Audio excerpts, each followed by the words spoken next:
Hello students, आज के video में हम लोग ये सीखेंगे कि कोई भी बल्ब जो है, कोई भी बल्ब किस प्रकार से ग्लो करता है या फिर बल्ब का किस प्रकार से एक्सपेरिमेंट किया जाए। जैसे अब मान लीजिए यहाँ पर कुछ मिनरल्स रखा हुआ है, कुछ मिक्स करके रखा हुआ है, इसमें किसी में सोडा है, किसी में शुगर, किसी में मर्ड है।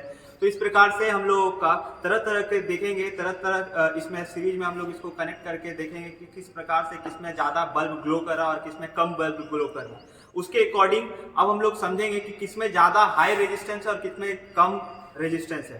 ठीक है, तो जिसमें मान लीजिए कम रेजिस्टेंस होगा उसमें हम लोग का बल्ब ग्लो करेगा ज़्यादा, और जिसमें हाई रेजिस्टेंस होगा उसमें बल्ब ग्लो करेगा या फिर ग्लो नहीं करेगा। ठीक है, तो उसी चीज़ को आज हम लोग सीखेंगे कि किसमें अधिक रेजिस्टेंस है, किसमें हाई रेजिस्टेंस है, कौन से मिनरल्स में हम लोग का हाई रेजिस्टेंस है। वो चीज़ को आज हम लोग बाय एक्सपेरिमेंट समझेंगे। तो सबसे पहला चीज़ यहाँ पर नॉर्मल वाटर से स्टार्ट करते हैं। ठीक है, ये जो है हम लोग का नॉर्मल वाटर, इसमें कोई भी हम लोग किसी प्रकार का कुछ भी चीज इसमें मिक्स नहीं किए हुए। तो ये नॉर्मल वाटर को देखते हैं सबसे पहले सीरीज में टेस्ट करके कि हम लोग का बल्ब किस प्रकार से ग्लो कर रहा है, उसका ग्लोइंग पावर क्या है। ठीक है, तो यहाँ पे सबसे पहला हम लोग इसको टेस्ट करते हैं। यहाँ पर नॉर्मल वाटर में टेस्ट करेंगे, तो नॉर्मल वाटर में टेस्ट कर रहे हैं तो नॉर्मल वाटर में क्या कर रहा है, हम लोग का लग रहा है इसमें हाई रेजिस्टेंस है। तो हाई रेजिस्टेंस है जिसके कारण हम लोग का क्या है, बल्ब ग्लो नहीं कर रहा है। ठीक है, बल्ब ग्लो नहीं कर रहा है, ये हाई रेजिस्टेंस है जिसके कारण बल्ब इसमें ग्लो नहीं कर रहा। अब उसी चीज को क्या कर रहे हैं हम लोग, दूसरे नंबर पे आते हैं जिसमें सोडा। दूसरे नंबर पे आते हैं हम लोग सोडा। तो सोडा में देखते हैं, सोडा में हम लोग का हाई रेजिस्टेंस होता है या फिर लो रेजिस्टेंस होता है। मान लीजिए सोडा में कर रहे हैं तो हम लोग का क्या है, इसमें लो रेजिस्टेंस, तो लो रेजिस्टेंस है जिसके कारण हम लोग को क्या है कि बल्ब ज्यादा ग्लो कर रहा है। ठीक है, अब इसमें ये सोडा का फॉर्म है, सोडा में हम लोग जान गए कि सोडा में हम लोगों का लो रेजिस्टेंस है इसलिए बल्ब ग्लो कर रहा है। उसी तरह से आते हैं सॉल्ट में।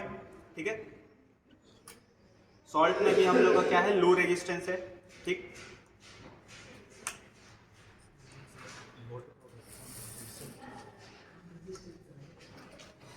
अब क्या करेंगे हम लोग, इस कीचड़ में देखते हैं, इस कीचड़ में किस प्रकार से हम लोगों का क्या है, इसमें हाई रेजिस्टेंस है या लो रेजिस्टेंस है।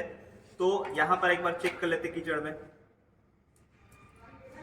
कीचड़ में चेक करेंगे इसका रेजिस्टेंस को। तो कीचड़ में हम लोगों का ये बहुत ज्यादा हाई रेजिस्टेंस है जिसके कारण हम लोग का क्या है, बल्ब ग्लो नहीं कर रहा है। ठीक, अब एंड लास्ट हम लोगों का जो है बचा हुआ है जो कि शुगर है। अब इसको टेस्ट करके देखते हैं एक बार, इसको टेस्ट करके देखते हैं।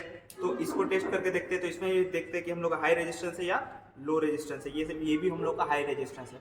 तो अभी हम लोग ये हम लोग इससे सीखे कि हाई रेजिस्टेंस किसमें है। तो शुगर में हम लोग का हाई रेजिस्टेंस है, फिर से कीचड़ में हम लोग का हाई रेजिस्टेंस है। ठीक है, और नॉर्मल वाटर में हम लोग का हाई रेजिस्टेंस है। तो इस तीनों में हम लोग का हाई रेजिस्टेंस है जिसके कारण जो है बल्ब हम लोगों का ग्लो नहीं कर रहा है। ठीक है, अब हम लोग का बोल सकते हैं रेजिस्टेंस जो है थोड़ा कम है, या फिर बोल सकते हैं कि ना के बराबर रेजिस्टेंस है लेकिन थोड़ा कम है रेजिस्टेंस। जो हम लोग का कौन सा ऐसा मिनरल्स है, तो उसमें हम लोग आ जाता है सोडा आ जाता है और सॉल्ट आता है। ये दोनों हम लोगों का क्या है कि इसमें रेजिस्टेंस जो है हम लोग का कम रहता है जिसके कारण हम लोगों का बल्ब जो है ग्लो कर रहा है। ठीक है, तो आई होप आप लोगों को ये वीडियो अच्छा लगा हो तो लाइक